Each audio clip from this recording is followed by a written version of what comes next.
Anastasia.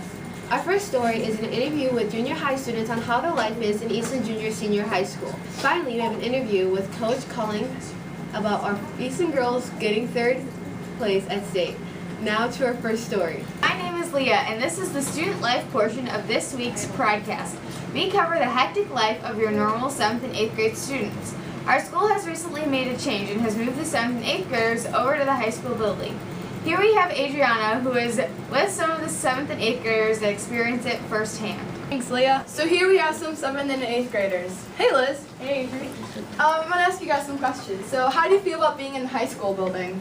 Well, it's kind of awkward because when you see them in the hallway, sometimes they'll push and shove you around and they won't always be the nicest to you about it. But other than that, we seem to get along pretty good. Yeah.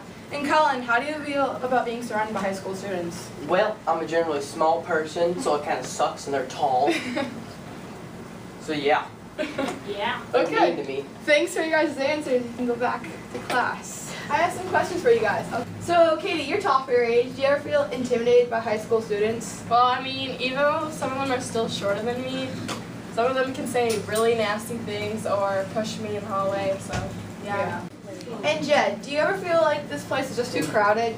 Yeah, it's like a traffic jam in certain parts of the hallway. So, Coach, Yeah. what is it like finally making it to state after all these years? All these years.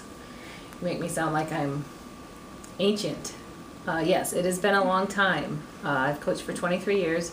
We finally made our first appearance at the state tournament, and it was wonderful.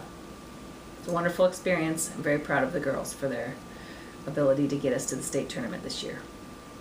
Cool. So, what's it like being the coach of this third place team?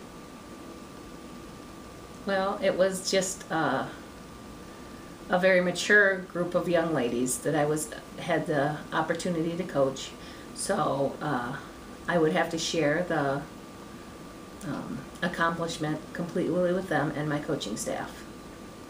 Awesome. So, how proud of your team are you? I'm very proud of our team, especially since on the first day, Friday, we really took a beating by Anawan. And it was a very difficult game. We had lots of turnovers, we had lots of mistakes, we didn't feel very good about ourselves.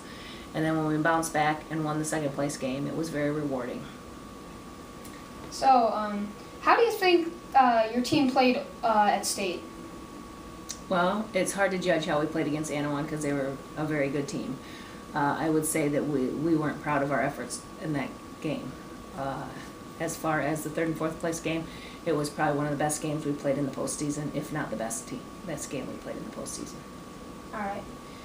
What strengths do you think you had over the other teams that you played in the state tournament? All the way along, or just the two teams in the? Just two teams in the state. I don't know if we had a whole lot of strengths against Anawan. Maybe I don't know, our rebounding maybe in that game. In the next game with A&M, we had a height advantage.